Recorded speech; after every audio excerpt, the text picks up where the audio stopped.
all the smiles and handshakes, there is a deepening sense of unease in Ukraine, and it's shared by Western leaders. My first visit as Foreign Secretary. Yeah, I wanted to say thank you that it's your first visit.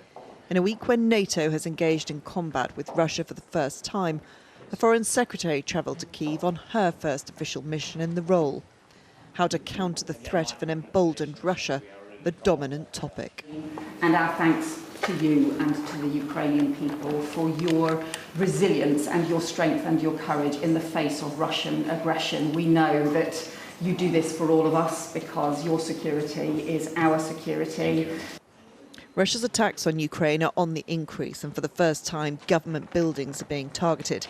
The attack here was the first indication that Russia's boundaries were changing.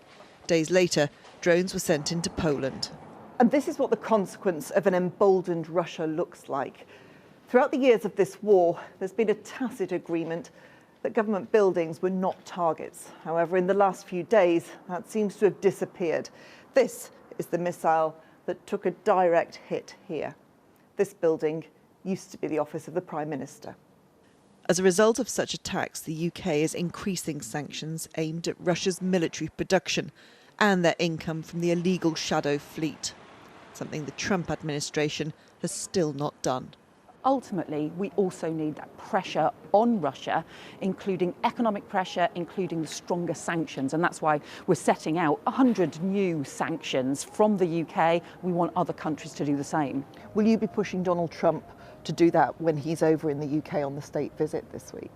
We will, of course, be talking about the economic pressure that we need on Russia. Of course, we will talk about the continued security issues that we have discussed with the US, with other countries over a long period of time. And that partnership, that relationship is incredibly important. The Foreign Secretary hosted Ukrainian refugees in her home. Today, she heard of the impact of the war on those who stayed behind. This is a European city facing bombardment, often serious bombardment at night. That means for families having to rush to find shelter, maybe hiding in the corridors or from drones or trying to get underground to the metro stations. And we forget that this is happening in Europe. 5 British foreign secretaries have honoured Ukraine's war dead. When the others visited, the wall was not full. Now it is. And without a political or military breakthrough, the number of dead will continue to rise. Emma Murphy, ITV News, Kyiv.